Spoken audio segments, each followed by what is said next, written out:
कसाबच्या बिर्याणीचा narrative set केला, यात माझी काय चूक, उज्ज्वल निकम यांनी माध्यम आणि राजकीय पक्षांवर या सगळ्याचं खापर फोडलंय। कसाबला बिर्याणी खाऊ घातली असं बोललोच नाही, राजकीय पक्षांनी नरेटिव्ह सेट केला, त्यात आपला काय दोष असा सवालही उज्ज्वल निकम यांनी उपस्थित केलाय।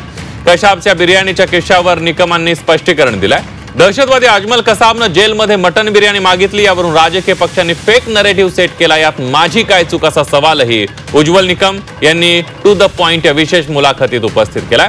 तर कसाबच्या बिर्याणीचा किस्सा आणि त्यावर निर्माण झालेल्या वादावरही त्यांनी भाष्य केलंय। कसाबनं बिर्याणी मागितली असं आपण कधीच म्हटलं नाही, पण पुढे तत्कालीन सरकार दहशतवाद्यांना जेलमध्ये बिर्याणी खाऊ घालतं असा प्रचार करण्यात आला। या सगळ्यात आपला कोणताही दोष नव्हता असंही निकम यांनी सांगितलं। काहींनी फेक नरेटिव्ह सेट केला, तुम्ही त्यांना प्रश्न विचारा असंही त्यांनी म्हटलंय।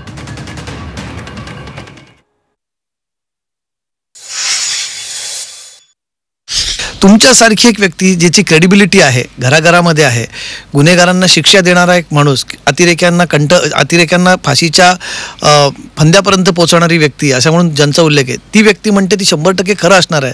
आणि म्हणून त्याच्यातनं एक राजकीय नरेटिव्ह सेट झाला की हे सरकार आधीचं सरकार हे अतिरेक्यांना, ज्यांनी इथे शेकडो लोकांचा जीव घेतला, अशा लोकांना बसून त्यांचा पाहुणचार करत त्यांना मटन बिर्याणी खाऊ घालत आहे, त्या सरकारबद्दल एक निगेटिव्ह इमेज तयार झाली त्या एका प्रक्रियेमुळे। कमलेश, मी काय बोललो? कसाबने मटन बिर्याणी की मांग की, तुमच्या मते ज्या राजकीय नेत्यांनी किंवा राजकीय पक्षाने हा नॅरेटिव्ह सेट केला, काय सेट केला? सरकार दे रही है, मी बोललो का? नाही। तुम्ही प्रसार माध्यमांनी तपास केला का की खरंच याने मागितली का नाही मागितली?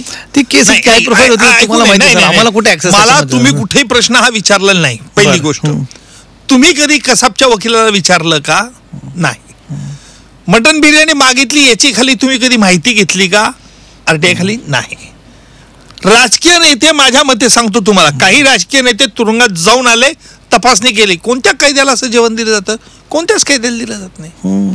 मग कुठल्या एखाद्या राजकीय पक्षाने हा नॅरेटिव्ह सेट केला असेल तर तुम्ही त्याला रिस्पॉन्सिबल धरा। काय नरेंद्र मोदींसारख्या स्वतः सर्वोच्च नेत्यांनी त्यांच्या राजकीय भाषणांमध्ये म्हटलंय की हे आतंकवादियों को बिर्याणी खिलाने वाली सरकार आहे। त्यांनी म्हटलं असेल, मग त्याला मी जबाबदार कसा आहे? आणि हा एक भाग। दुसरा भाग असा आहे, त्याला मी राजकारणात नव्हता, कोणी कोणता राजकीय नॅरेटिव्ह सेट करायचा हा ज्याचा त्याचा वैयक्तिक प्रश्न आहे, लोकशाही राज्य आहे।